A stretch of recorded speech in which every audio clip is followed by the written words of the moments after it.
नमस्कार, मैं हूं आपके साथ नम्रता शर्मा। उत्तर प्रदेश समेत 5 राज्यों में जो विधानसभा चुनाव हुए और फिर जब उनके नतीजे आए तो कहीं पर खुशी की लहर देखी गई तो कहीं पर गम का माहौल देखा गया।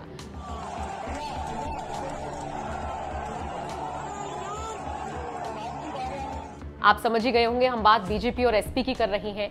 लेकिन एक घर ऐसा था, एक राजनेता ऐसी थी जिनके घर में एक तरफ खुशी का माहौल था और एक तरफ गम का माहौल।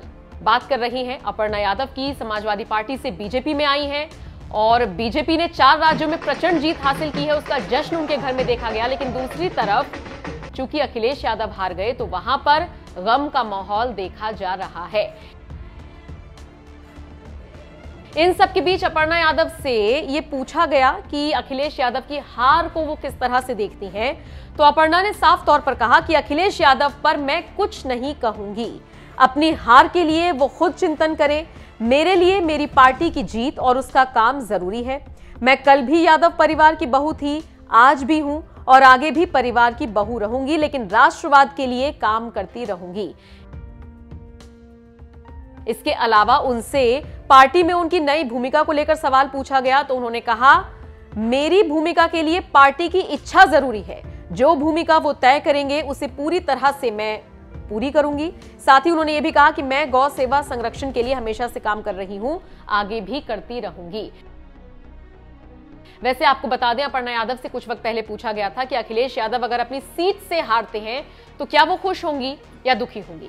तो इस पर अपर्णा ने कहा था, एक परिवार के तौर पर मैं दुखी होंगी और एक पार्टी के तौर पर मैं खुश होंगी। और शायद यही हालात अब नजर आ रही हैं। चूंकि जिस परिवार से वो ताल्लुकात रखती है उसकी हार हुई है तो थोड़ा सा हो सकता है अंदर खाने उनको दुख हो, लेकिन चूंकि जिस पार्टी से वो ताल्लुकात रखती हैं वो जीती है तो एक खुशी की लहर देखी जा रही है। 10 मार्च को जब नतीजे आए उसके बाद योगी आदित्यनाथ का राज तिलक खुद अपर्णा ने अपनी बेटी से करवाया, जिसका वीडियो भी उन्होंने सोशल मीडिया पर साझा किया था।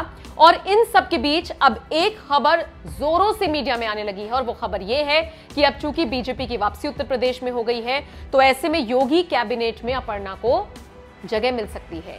इस सवाल को जब हमने अपर्णा से पूछा था, अपर्णा ने क्या जवाब दिया था, जरा आप भी सुनिए। सपा में रहते हुए भी आप जनता की सेवा कर सकती थी, सिर्फ विचारधारा ही एक मकसद था, या फिर एक होता है ना अपर्णा कि मैं भी कहीं जाऊंगी तो एक उम्मीद के साथ जाऊंगी, कोई भी जाएगा आगे स्विच करेगा एक उम्मीद के साथ करेगा।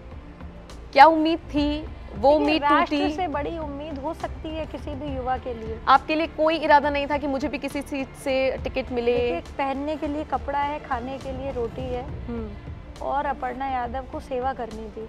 मैं वहाँ भी कर रही थी क्योंकि यहाँ पे राष्ट्र की बात थी, इसलिए मैं यहाँ आ गई। Simple is the theory. तो अब लोगों ने कहना शुरू कर दिया है कि अगर मैं तो अगर ही लगाऊंगी क्योंकि मैं पत्रकार हूँ, बीजेपी की वापसी होती है, योगी सरकार बनती है तो कैबिनेट मंत्री आपको बनाया जा सकता है, ये खबरें हैं।